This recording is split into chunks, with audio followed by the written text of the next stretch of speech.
welcome to our first IDEA Inclusion, Diversity, and Equity in the Arts Professional Learning Network session for the new year. I am Dr. Cynthia Williams Phelps, and I'm the Director of Professional Learning for Missouri Alliance for Arts Education. And today's workshop is Anti-Racist Activities, Lessons that Celebrate Diversity and Inspire Change with Abigail Birhanu. So welcome, and today's presentation is recorded for future use. If you don't wish your image to be visible, please turn your camera off. If we have breakout session, the interactions are not recorded. Please remember to mute your microphone, and please enter your questions, comments, and responses in the chat. So to get started, in the chat, if you would add your name, school district, or organization you're with, email address if you choose to do that, as well as what inspired you to be here today. So I'll give you a moment to do that. So happy to see everyone on, probably everyone is having a snow day today. So thank you all for being here. Excited to see where everyone's joining us from. We have a few more people joining us. And the IDEA Council's objective is to foster inclusive arts opportunities, examining current practice through an inclusive lens, uncovering paths to eliminate barriers leading toward inclusivity and equity, and gathering and sharing resources to support of personal and professional development in the areas related to racism, inclusion, diversity, and equity. And our mission at the Missouri Alliance for Arts Education is to support, promote, and advocate for fine arts education for the benefit of all Missourians. So I would like to introduce you to our presenter today. I would like to welcome Abigail Birhanu. She joins us to share her expertise and journey as an artist, art educator, co-author, and collaborator for the book Anti-Racist Art Activities. So welcome, Abigail. We are so happy you're here. I will stop sharing my screen so you can share yours. Hello, everyone. It's very nice to see some of you who are already very familiar. Hi, Karen, Rosie, Sarah, and Maggie. I see Phyllis. Amy's here. Oh my gosh, Taylor's here. Oh my God, the whole family's here. I love it. Nice to see everybody. Thank you for having me, Cynthia. I really appreciate it. I love all the work that you all are doing. And I love any time when the arts can come together and collaborate. We are far, far stronger. So thank you for providing that opportunity, and then also talking about equity issues from there. So a little bit about myself. I have experience teaching at all grade levels, but my primary experience is secondary. At this point, I should say 4 years. I should edit this slide. This is my 4th year in middle school, and I taught high school for 15 years. If you want to follow some of the stuff I'm doing in class, you can follow me on Instagram at @YDownArt.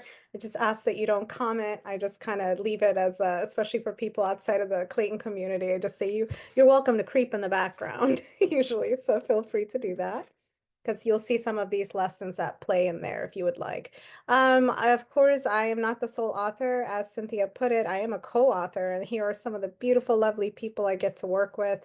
The ones that are highlighted in green: Paula Lees, Lori, Khadijah, Tamara, and Angeli and I are the ones who decided to write the book, but we were approached by Quarto Publisher to create a book about anti-racism, and they really gave us free range of whatever we wanted, and those of us who opted to do it did it. So that's basically how it came together. It was a huge feat. We spent our entire summer talking constantly with one another, and also vetting the information that we were sharing with people in the book. And I think that's one of the strongest attributes of the book, is that you have 6 very different people with very different cultural backgrounds who've come together, used their experiences, resources, and then are also maybe like saying, hey, I don't know if you thought about this information from this lens, because this is what I think. So therefore, and it also was vetted by their equity person. So I think the information is quite accurate, which is one of the things that I love about the book, because where I have biases in my lens, I can rely on my friends who are my co-authors there to see those. I want to start by doing a land and labor acknowledgement. We begin by acknowledging that we are on the traditional homelands of the Osage Nation, Missouri, and Illini Confederacy. We pay respect to both past and present elders. We also acknowledge the economic progress and development of this land has happened as a result of the forced labor of enslaved Africans in the Black diaspora. And I think always thinking about this work on that foundation is really important, because it honors all of the people that have worked tirelessly to even give us the right to have those discussions today. But just to also acknowledge that one of the things that we do as art educators to truly honor ancestors and those that have come before, and those who are in marginalized and historically marginalized groups, is by talking about historical facts and historical context and bias as we see it in the world, and especially in the arts, as the arts especially control the narrative for society. They tend to be at the head of our vision for what we want for ourselves and what we want for our communities. And so they're really, really critical to impacting change. So we'll start with an introduction, and then we'll talk about the book and give you some lesson ideas from there. Really quickly, when we talk about anti-bias, anti-racist instruction, we're really talking about we're acknowledging that our system already has bias. The education system is very much predicated on European and Eurocentric lens being the priority and the one and only essential voice, and also the only history that has ever been acknowledged in our school systems. I remember sitting in history class and in high school, and as an Ethiopian American student who came to the States at 9, wondering why there was no coverage or sharing of African history, as 13% of the population in this country is African American. And that is where African American history starts, not in enslavement. So with that said, I'm just giving one example. So we have a responsibility as educators to make sure that we are giving voice to that and giving voice to people that are left out from the curriculum, and our understanding of what it means to be American, what it means to be in a global community. Another reason it's important to approach curriculum from an anti-bias lens is we live in an increasingly globalized society where our students do have to interact with diverse peoples. We are more integrated than we have been in the past, although we are still very much segregated. It cultivates collaboration between people. It leads to better mental health and academic outcomes for our Black and Brown and queer students, and those that are historically marginalized, our students with disabilities, all of that. And then, of course, at the end of the day, why we do it is to dismantle unfair systems built on prejudice. So if we can just talk for a second, I have a question for you. What are some common instances and examples where educators may unintentionally perpetuate bias within their curriculum? We just talked a lot about anti-bias and some of the foundations of our curriculum already having bias. And you feel free to put that information in the chat, or you are also welcome to verbalize it. So what are unintentional things, whether it's in music? I'm very close to my fine art colleagues who teach choir, orchestra, band, and we talk a lot about this. So feel free to jump in or put it in the chat. Choices of artists that are featured, yeah, are completely based on we have to question our bias. Like for me, I tend to prioritize Black artists in my curriculum, and that's something I had to question. Where am I missing? For my Asian students, like in Clayton, I teach a huge Asian population, so I had to go and do that work. Or for my queer students, or for my students with disabilities, where do I lack?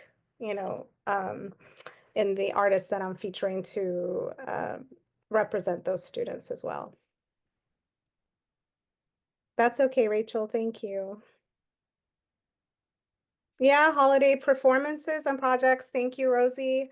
Mhm. When we live in a society where we have diverse religious backgrounds, that's something to consider. If we're prioritizing Christmas, it's because it is the dominant culture's preference, right? And so just how do kids feel when we're talking about creating ornaments or Christmas tree projects or singing Christmas tree songs, or I'm sorry, Christmas songs, and those that are based on a certain religion. So thank you for that, Rosie. That's a good one as well.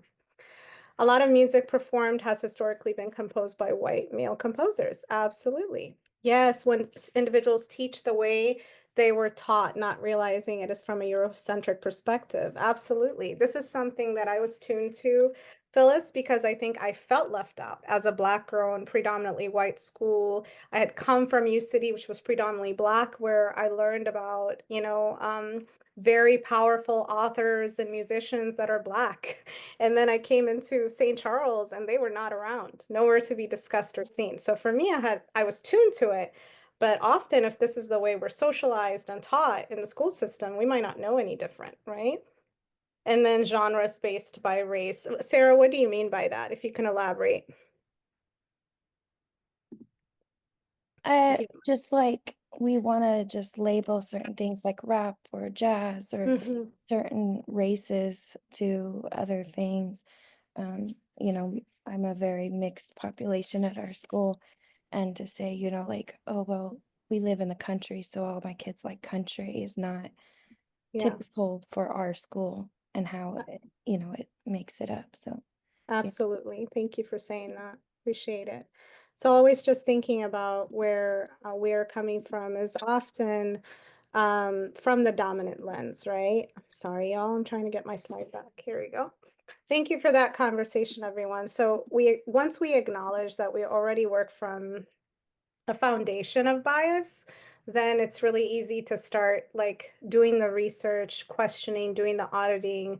So anti-racist art teachers, we developed this document for ourselves too that we share with everyone who wants it. And Cynthia, I'm happy to share this so that it's on the website, or you're welcome to share it out. But it's an audit form where, we ask ourselves, how diverse are we in our representation of artists? Where are we prioritizing voices and leaving some out? So, because we ourselves have bias, right? We all have bias. Everybody has bias. Museums and institutions are big things that I talk about with students. Even teaching fiber art, coming from craft versus fine art, like what Jackson Pollock did when he splattered paint on a canvas, which, by the way, I'm a Jackson Pollock fan. But that was seen as high art, and his work, has sold as high as $118 million, but something Frida Kahlo painted, or a fiber artist made, an indigenous fiber artist, say a Navajo artist, is valued way less. And sometimes it took more time and more skill to create. And so we know that Jackson Pollock's art is prioritized within institutions because he is a white man, and he had access to critics, and also just his very presence as a white male figure in the country gave him respect, right? That a lot of women artists just do not get. And so these are discussions I have with my students. I don't necessarily say it like that. I have them ask, how many of the artworks that we find in art museums do you think are by women? And they'll often say, I don't know. And I'll say, what are the percentages of women in the world? And it's 50%. So if our collection doesn't have 50% of our collection in art museums are not by women, then there is a glaring inequity right there. So just getting them to have conversations like that alone will help them see the inequities in our society. So, and then we ask, what are museums and galleries and why do they exist? What is your automatic response about an artist who has an artwork in a gallery or a museum? How are artworks selected to be an art museum? Who and what controls the selection process? Who are curators? Craft versus art? How is work organized? What works have names of the artist? What works do not? So all of this kind of lets us see what artist is regarded as someone who's deserving of having their name on their work. Also, even the way the artwork is situated within the art museum, some are on the upper level, some are on the lower level, and I will commend St. Louis Art Museum for really doing the work that they were lacking in the beginning. And this is something I had written them a lot about. It's not because of me. I'm sure that they have done their own work as well, but there was definitely a physical prioritizing of certain artworks and artists over others. You would find all of the indigenous art, African art downstairs, and then all of the modern art, European art was out upstairs. Sometimes you didn't even know how to find it. So these are conversations I have about institutions and bias with my students. Something I've often done with myself is auditing my own lessons, looking back on where I went wrong or maybe where I could have done better. So for example, Day of the Dead has always been a great holiday to study with my students because it uses art in this very rich manner to bring forth these values around legacy. And so when I was doing these lessons, although I would cover all of the characteristics of the dead and the value, all of that, we still made skeletons and kalakas. So I've moved away from that, and now we make legacy objects. Since Day of the Dead is really about remembrance and how you want to be remembered, then the students make these objects and that they can pass on that says something about them and what they value about themselves and how they want to be remembered. I love this quote by Bettina Love. It was Paul Elise who found it, and I think it's a great one to share with you. Art helps people remember their dreams, hopes, and desires for a new world. Art is a vital part of abolitionist teaching because it is a freeing space of creativity, which is essential to abolishing injustice. So it is important that we dream through our art, and that artists are tasked with this responsibility of seeing something that might not be here already, right? Seeing freedom, seeing justice, seeing equity in the future in ways that it does not exist today. So what we do is really important to helping our students dream and see beyond what is presented to them in the world today.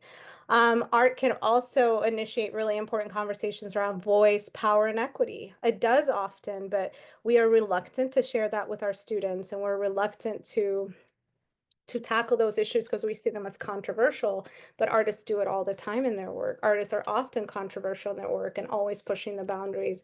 And more than that, they are challenging societal thinking. And so when we don't do that, then we're really not training our students to be artists in the world and to really see art for what it is. We cannot create what we can't imagine. This is Lucille Clifton said this, and again, it goes right back to the importance of the arts and why we exist and how we are really at the forefront of dismantling inequity if we choose. So the book, you can find it on Amazon, but if you want to support non-Amazon bookstores, if you go to Quarto's site, this QR code will take you there. If you just type in the anti-racist art activities for kids, you'll find it. There are many places that you can buy the book. It has nearly 40 lessons that are geared in these conversations that we just talked about. The chapters are organized as such that you start with yourself. Every time we do anti-racist, anti-bias work, we always start with ourselves. We do the research, we unpack our bias, and then it goes into understanding other people's identity and culture. Culture is often rooted in an understanding of other people's experiences. Community. So how do then we come together in community and be in community in a peaceful way or in a way that is serving every member of the community well? Empathy. How do we go beyond ourselves to really truly understand the experiences of others? And then justice. How do we then, now that we understand, what do we do to dismantle the inequities that we see or the unfair things that we see? And that also, again, feeds into activism. Once we understand what justice is, making a society that is fair for all, how do we act? Okay, how do we use our voice and how do we use our art to make an impact? And then within each chapter, then you have lessons geared toward that theme and concept. So one of my favorite things about the book is that there's always a heading that describes and defines the term. So what is identity to start with? It has a lot of pictures and illustrations that help kids. This was written for kids 8 and above, that will help them go deeper into the concept. And a lot of adults that have purchased this book, we've sold over 10,000 of this book at this point. One of the things they always say they appreciate is even as an adult, I don't really know how to communicate these concepts you know, I don't even know if I know them. And then I definitely don't know how to communicate them for a child. So it's written in the voice of an 8-year-old so that it is easier for younger kids to understand as well. So one of the lessons, I'm going to go through a lesson from each of the chapters to kind of give you an idea of what, you know, some examples of what you would find in the book. This one is one I wrote, identity symbols based on Adinkra. And this is a lesson that I do with students that I'm going to show you just kind of how deep I go. And then in the descriptions here, I'm discussing some of those things that I'll be talking about as well. This is done with marker and styrofoam. So I even talk about, and I try to do this as much as I can too, use recycled material. So if you have takeout food, you can do this with a styrofoam and draw into the styrofoam the symbol that you feel represents your identity and who you are. But before we do, we talk about Africa as a continent and West Africa, where Adinkra symbols come from. And the reason for this is we want to make sure that students are seeing the continent from not from this singular perspective. So I have my students do research on their phones or on their computer and type in people of the United States and kind of analyze the images that come up, people of Ethiopia, analyze the images that come up and try to identify what is the single story that we see in both of these images. Because the United States isn't all a party, and it's also very white centric in the way we're represented in some of these images. And we're a very diverse, culturally diverse and rich in culture. So some of those things that they identify themselves is really important to me. I don't talk for my students. Right now I'm talking at you, but I really don't say these things to them. I have them voice these things. It's important that they do the work, not me. And then with Ethiopia, although these are beautiful images of people you'd find in Ethiopia, it is definitely a singular image in the sense that you don't see the city where I was born. So when people would ask me, did you have toilets? Did you live in a tree? These are true questions I've been asked. Have you eaten elephant meat before? Did you have a pet tiger? And these were not said facetiously. Tigers don't even live there. Where I am from, but just to get students to understand that when we acknowledge someone's identity, we're acknowledging the truth in who they are, and that is really, really important to make sure we don't make assumptions about people. And so then now we reflect deeper into our own identity and what we value about ourselves so that we understand how to respect what others value about themselves. We look at Africa from the past context and look at old kingdoms. They do research on that. And then we look at the modern context of Africa. We talk about symbols in the United States and symbols that we might be familiar with, and then how in other parts of the world people also have symbols. And in West Africa, there are Adinkra symbols that come from the Ashanti people in Ghana. And here they are, and we learn about them. And then we also talk about cultural appropriation. Now it's important to not copy the symbols because they're not ours to copy, but we can be original and create our own. So they do a little identity map like this about themselves and the things they value about themselves. On there, it'll say family, interests and social issues, how I see myself, how others see me, so on and so on. And they take all of this information and construct a symbol that represents them. And I always tell them you can take a part of yourself to represent, or you can find a way to represent as much as possible about your identity so they don't feel a lot of pressure. So here are some of the things they've created. My symbols represent me by showing a target with an arrowhead for a bullseye and showing that I like to do things right and succeed. I also like to win. This one says I chose a flower because I feel like I can be very delicate, but also bold.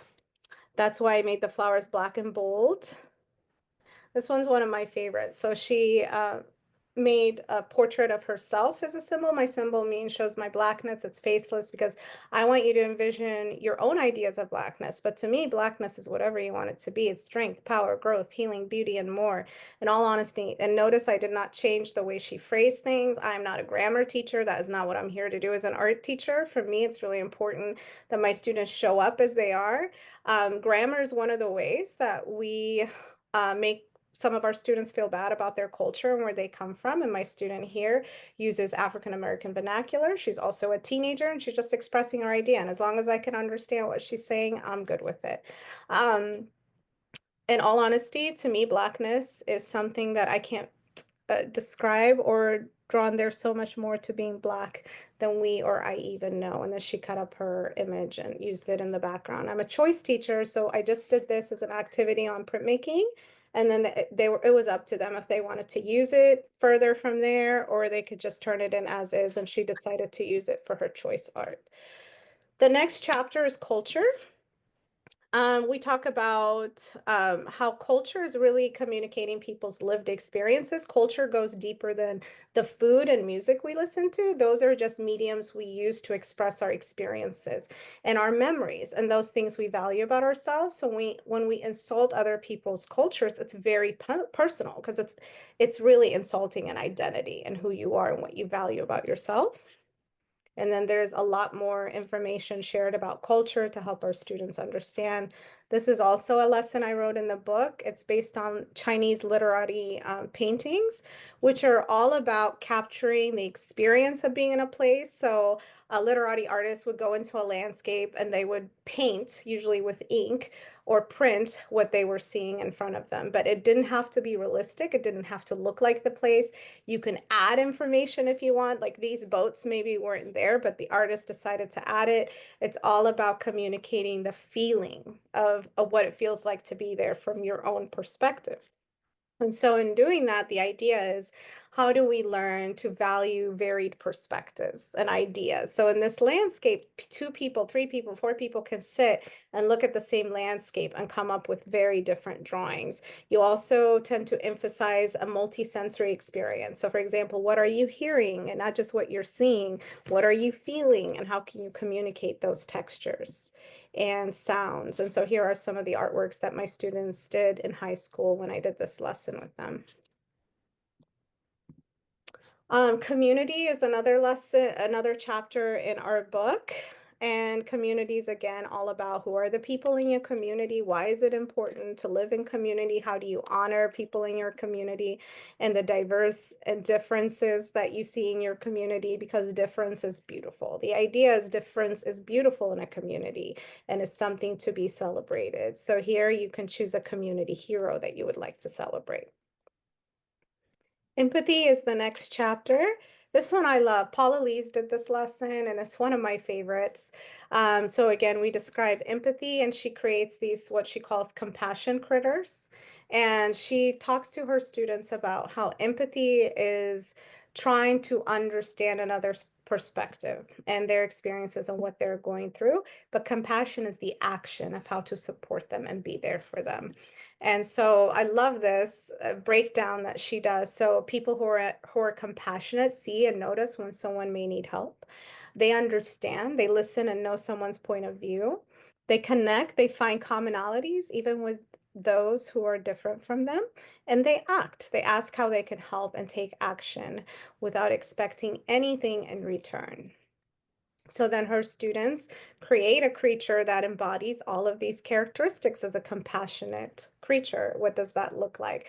They have really big ears. They're very good at listening, trying to understand, and so on. So she had her students think about those qualities and bring these creatures to life, called compassion critters. So they design it on paper. Because she works with elementary age students, these were, I think, first or second graders, she has them make the front and back of the critter using felt, and she also gives them a lot of things to embellish, and then she hot glues them for them. And I do a similar lesson. We both were doing things that are kind of similar with me, because they're high schoolers and middle schoolers. I do tend to have them sew it. So here are some of these cutie pies. Justice. Justice is about fairness. It's about acknowledging what is inequitable. So perfect artist to discuss what we were talking about, inequities within art institutions. One of my heroes, Faith Ringgold. So she said, how much of our collection museum should be by women? 50%, because 50% are women. 50% of our population is women. So she challenged institutions not only to see and not only to acknowledge and incorporate and include Black women artists, but women artists of all types of ethnic backgrounds. So I celebrate her in this lesson, but I asked my students to create a portrait. We usually do a portrait lesson where we're learning about the proportions of the face and to celebrate a positive change maker. And I always challenge them to go toward an unsung hero. I know, for example, Sarah, you do something with unsung heroes as well. and then someone less known, but I don't really police what they decide to do. But here are some of the figures. So we have AOC here, and it's up to them how they want to interpret this or what type of medium that they want to use. It could be abstracted, it could be realistic. It's really up to them. This is a soccer player who stood up against racism because he's a Black man. I think he played for Real Madrid. And he would get called a lot of racial slurs on the field, and he stood up against it in the media in various ways. So they picked just a variety of artists. This artist here, or this my artist here is transgender, and it was really important for them to choose somebody from the past that stood up for transgender rights. And you can see they interpret it in a variety of ways. And I'm terrible about photographing finished work, so here are some that I got in the process. And then our last chapter is activism. And activism is all about action. So how can we act with our art? So one of the lessons we do, for example, on this is we write or we draw a postcard encompassing an issue that we really care about, that we would like to tell a politician about, and we would mail that postcard. I used to do that when I taught high school a long time ago. I would ask them to think about an issue they care about, and I would teach them how to address it with their legislators, for example, because it's really important for our students to know how to use their voice to impact change. But in this case, I do a sustainable fashion lesson where they make a bag out of a t-shirt, but I've really expanded. Now I give them found objects of all kinds, and they can make jewelry. The whole point is to repurpose. So I go through a big lesson where we talk about what is sustainable fashion. When we talk about sustainability, we're talking about material as well as processing. We look at the fast fashion industry. I show them an app called Good on You, and also the website, and they do their own research on their favorite brand, which tends to be Lululemon, Nike, all of these brands, to see how sustainable they are, because that app breaks down the sustainability of that product in its impact on labor, its impact on climate and environment, and its impact on, I'm blanking on the last one, animal rights, okay, and animal sustainability. And so they do their own research to see how sustainable that product is. So that's what they can do to start with. And then we talk about being a citizen buyer and how important it is to use your money, because every time you purchase something, you're voting for an issue that you care about. And so, and then we look at fashion designer Catherine Hammett and how she used her platform as a fashion designer to impact positive change in the industry by advocating for ethical production of her clothing, making sure that the people who are making her clothing were getting paid a fair wage, making sure that the models that are wearing her clothing were diverse, and that Black and brown models were represented in the people that were wearing her clothing. And so here's the brand research they do on their sustainable fabric, or their whatever they choose, whatever brand they choose, and then they have to identify if it's sustainable or not. And then it's really up to them at the end of the day if they still want to purchase it. But I still want to give them the means by which to analyze these things in the world. We can't just say go out there and be the change without really showing them how to do that. Yeah, I don't know if this works, y'all, but let's try it. I did have an Instagram of them tie-dyeing their shirts. This is what I used to do, just the shirts. Like I said, I've expanded beyond that. They get an old shirt. Usually our teachers donate a bunch of old white cotton shirts. Sometimes they have text on them, and then they tie-dye it. And I try to buy sustainable dyes as well, because we talk about how important that is for the environment. And then they make their own bags usually. And some of them still use it, they tell me. So they can use it for groceries or whatever they choose. But like I said, I've expanded that to really make it about repurposing, or making sure that we are getting multiple uses out of a product rather than discarding it, because one of the biggest things about sustainable fashion is consumption. If we consume less, we are automatically being more sustainable. And so this is the book. Here are some of the lessons and some of the conversations we engage in the book. I would love to hear your reflections. Let me see if I can get out of the share. That should give us plenty of time for questions, Cynthia. So I would love to hear your questions, or I would love to hear what you all are doing. This is a great way for me to learn as well. Like I said, especially love knowing what people are doing in other fields outside of art education, especially the performing arts. Good evening, everyone. This is Jessica Johnson. I serve as the Community Arts Director for a Red Circle nonprofit organization, and the entire organization exists to improve the overall quality of our community through a racial equity lens. Our executive director was inspired to start the nonprofit after the killing of Mike Brown here in our community. She had grown up in Ferguson and had known the area her whole life, or so she thought, until that incident happened and the racism that existed in our community showed itself.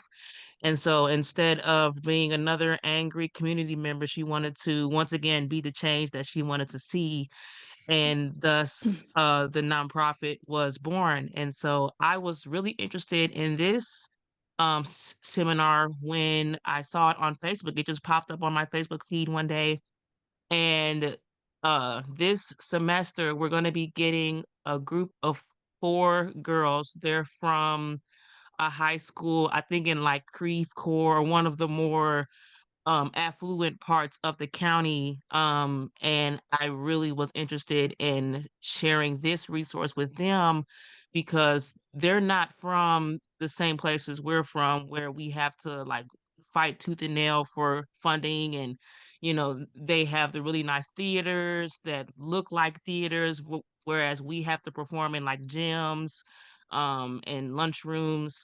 And so, yeah, I really am finding this to be a valuable resource to the work that we do, and I am definitely thankful to be a part of tonight's meeting. Thank you, Jessica. Thank you for coming. And those inequities are glaring. And Yeah. I'll be honest with you, so I work in Clayton. So I know what you're saying because there's a lot of guilt that I experience daily and knowing how many Indeed. resources I have. But the 15 years, I worked in a city school in St. Charles. And to be honest, it was a Mhm, Title I school. We didn't have a mhm. lot of resources. I was working on a very, very small budget to make things happen. Yeah. I got very familiar with shopping for reusable materials, and Mhm. so I totally understand that, and it's still something that I think about daily in Clayton as I have all those resources. Um it's really unfair, but one of the ways Yeah. that we dismantle it is by helping our students see those inequities, right? When we Indeed. help them see inequities in art institutions, just by, playing the math game, probability, Mhm. not probability, but the breaking down of numbers of who's represented, who's not represented, then you really Yeah, start to get kids, engage kids in those conversations to see them in other parts of the world and in their communities too. So thank you, Jessica, for for coming and sure, for sharing sure. that. There's a quote I heard. It said it's easier to build up children, I guess, naive, ignorant children, than it is to repair like older people who are already set in their ways. So working with the youth is one of my main passions for that reason. Yes, ma'am. That is a great truth. So thank you for sharing that. I feel Thank that, and you. I think that's the most empowering thing about being an educator, right? And doing this Mhm. work. You see how receptive students are to it, and that no Yeah. one is sitting in the corner crying. I've never had my white kids in a corner crying and hating themselves. I don't know what people are talking about. If anything, they're really intrigued by these conversations and Mhm. jump right in. Yeah.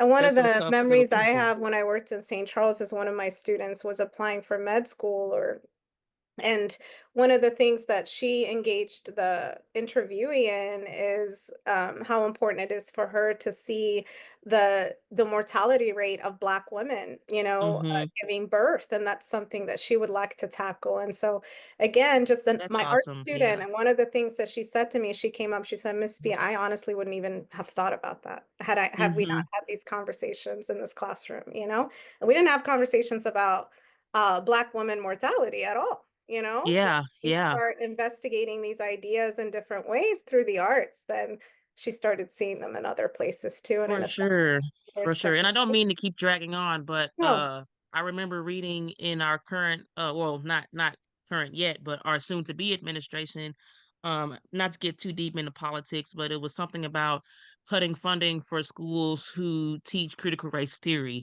Mhm. And I think about that, and I think about how, like you were saying, our white students aren't afraid of having these conversations. Like you said, they're not in the corner crying about hating themselves.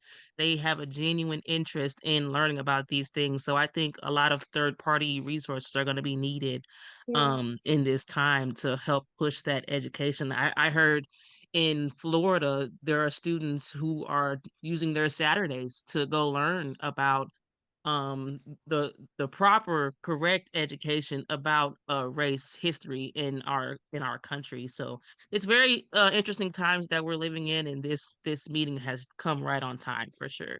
Thank you, Jessica. And that's our hope. We wrote this after the whole critical race. We've been attacked by the critical race theory people.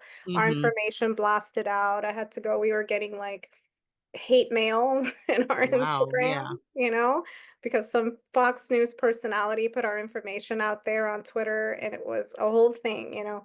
And so to say that's why we made this resource after that happened, you know. Hmm. And our Hmm. thinking was that people can do this from home too if they wanted. So thank you for For saying sure. that. Appreciate that, Jessica. Thank you. Hmm. Rosie had a question. Does anyone ever have trouble with your administration on displaying works made from an activism lens? An example, things about racial justice or LGBTQ plus rights. And Rosie, you and I have talked a lot, so I want to shoot that out to everybody else and see. Yeah. Has anybody had pushback from their administrator for a musical piece or for an artwork that they were looking to put up publicly or anything like that?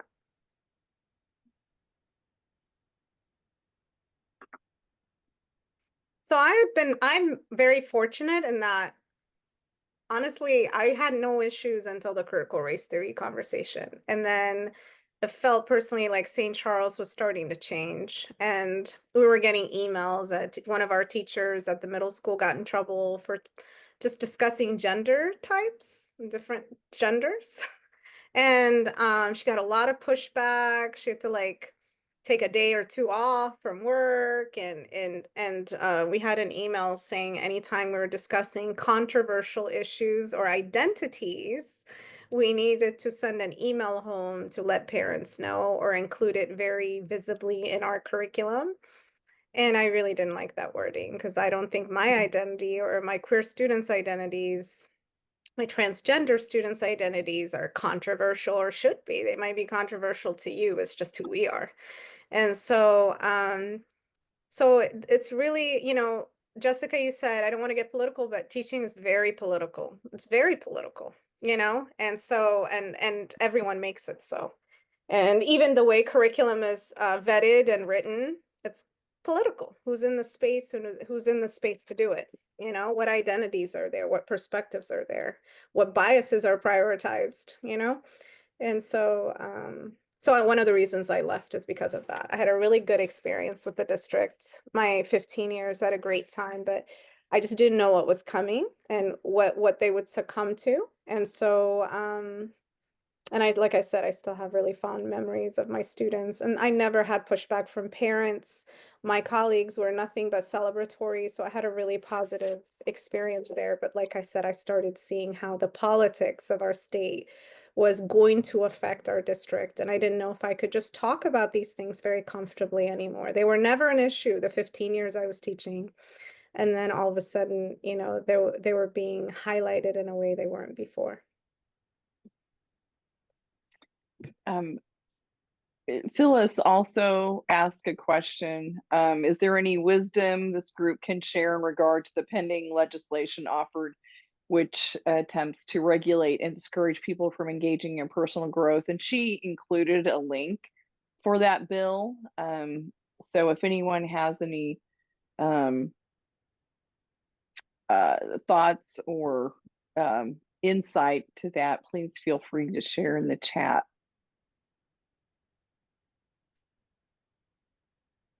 If you take a moment to look at that legislation, or, excuse me, that pending legislation, which will come before the legislative decision makers this year, it is similar to a piece that was introduced last year as well, but it tends to make administrators very cautious and makes teachers very nervous from embarking on this kind of journey, that, as Abby said so beautifully, helps students gain perspective, alternative perspectives, or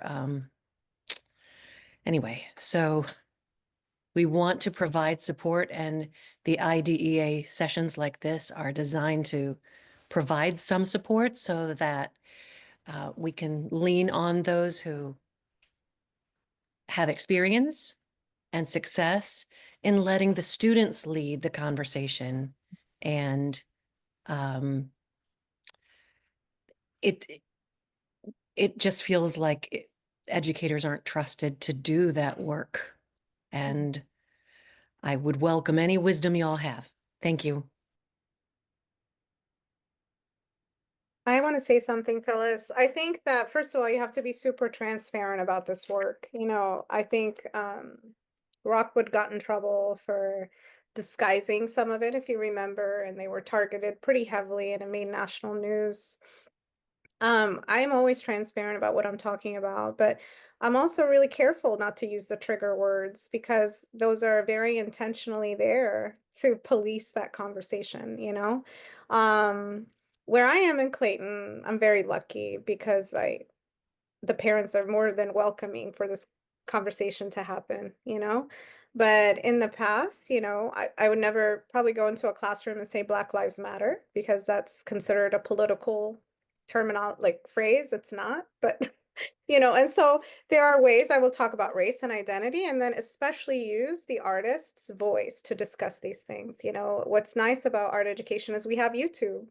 And so I can have Carrie James Marshall unpack institutions and why they're problematic and the way they leave Black artists out. I don't have to do that, you know? And then I can have students analyze that conversation. And so, but I'm still transparent and everyone will know that conversation's happening, you know? It's very strategic and on their part to make sure that some of these conversations are policed through these terminologies because there isn't an in-depth understanding of what equity work really looks like or is, you know, which is not problematic, right? And so just being very smart about how you address these issues. And then, like you said, Phyllis, making sure students are using their voice, that you are not injecting your opinion and your perspective, and letting the students unpack what they're hearing and seeing is really important. And then I think you always have a right as an art teacher or music teacher to share the voice of an artist. That's what we're here to do, you know? So let them do it.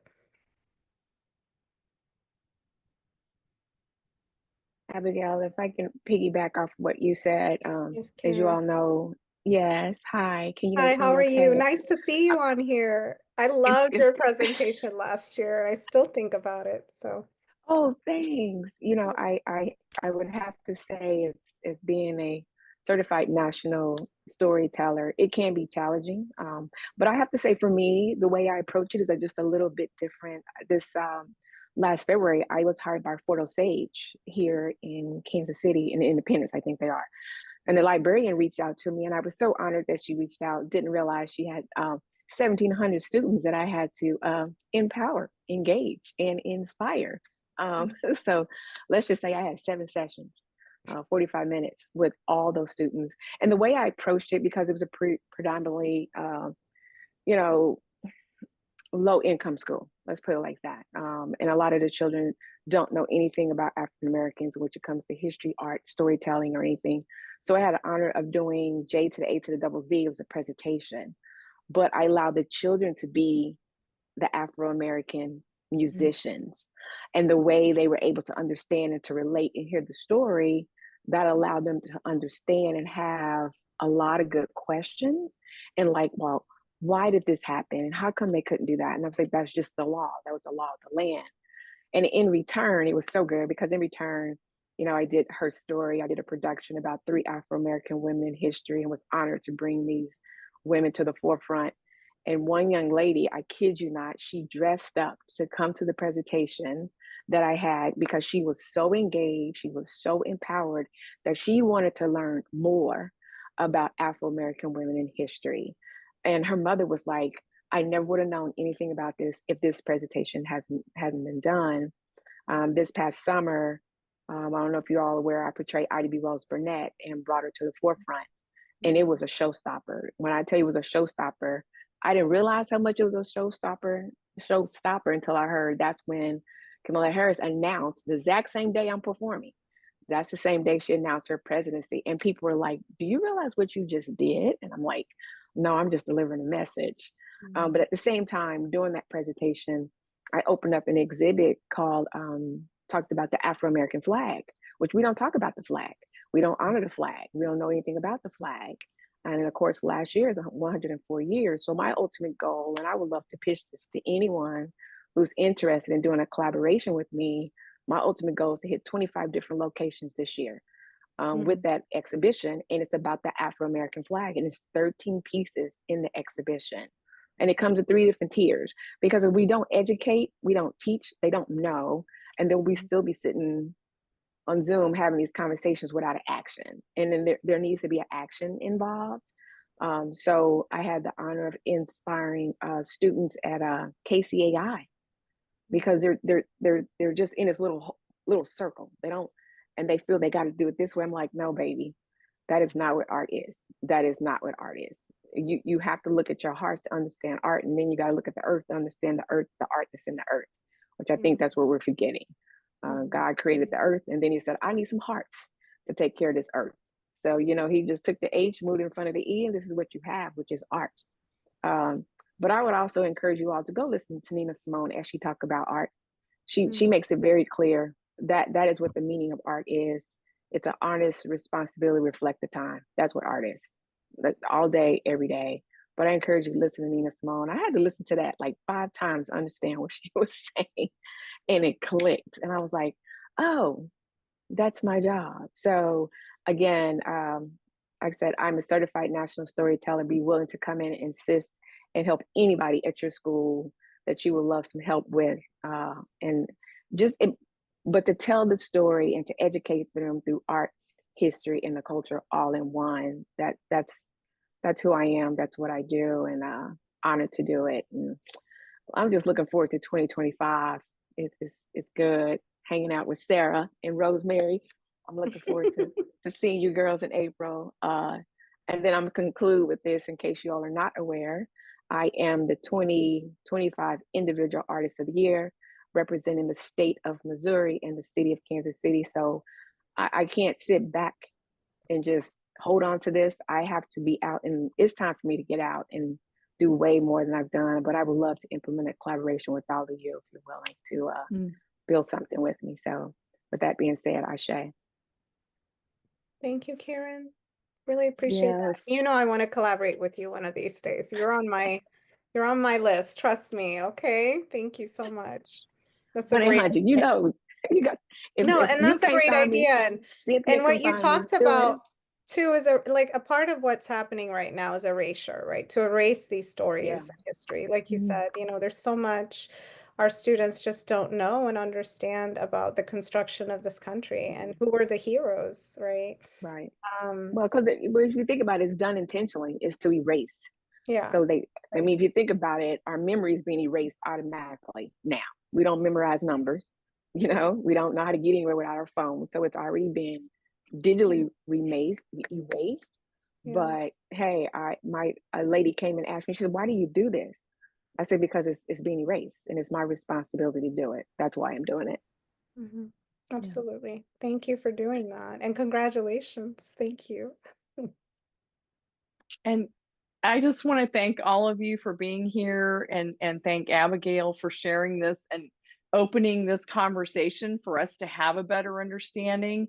And we only have an hour, but I encourage all of you to dive deeper into the work that she has done. And I so appreciate this conversation. And one of the reasons, as Phyllis said, for us to provide these webinars is so that we have a place where we can have these conversations and learn from each other.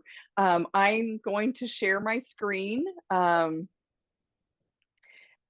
we can wrap up, but I'm happy to continue, keep the Zoom open if people want to continue these conversations. Just as we wrap up today's conversation, if you need or want a continuing ed certificate for your professional learning today, please email me following today's session at cynthia.phelps@moaae.org. And I am happy to send you a certificate, PD certificate from today for joining us. And then also, thank you again, everyone, for being here. It means so much to have the support, and then also to learn from Abigail. I will put this survey link. We love to hear your feedback and suggestions and comments. Again, you can email me at cynthia.phelps@moaae.org or place questions in the chat and tell your friends about our webinar series and this community. And I will put, like I said, I'll put the survey in the chat for you. Thank you, Cynthia. I do want to add one more thing, if that's okay with you. Absolutely. I do want to share our website as a resource, if you don't mind, really quickly. Okay. Just because we do I'm gonna have stop sharing. resources There we go. for not just visual art educators, but educators of all sorts. So one of the things, if you want to carry this conversation forward, is we do have an ARAT chat that we do, anti-racist art teacher chat, and we talk about these topics 30-40 minutes max, but you can bring any of your questions and we just have dialogue about it. We also do a book club. So all of these links, if you just go to antiracist.artteachers.org and sign up, you'll just get the Zoom links for them. And it's up to you if you would like to come or not. But those are also resources available to you. And then, of course, we have many, many other types of resources, including a catalog of diverse artists. So I just wanted to put that out there as well. Thank you, Cynthia. I appreciate you having me. You're so welcome. I was excited about this conversation today, and I'm so glad that you were able to lead us in this conversation and share this wonderful resource to spark this conversation. If you all have any other questions, please share it in the chat. We can continue this conversation, but thank you all for joining us today for our January IDEA session.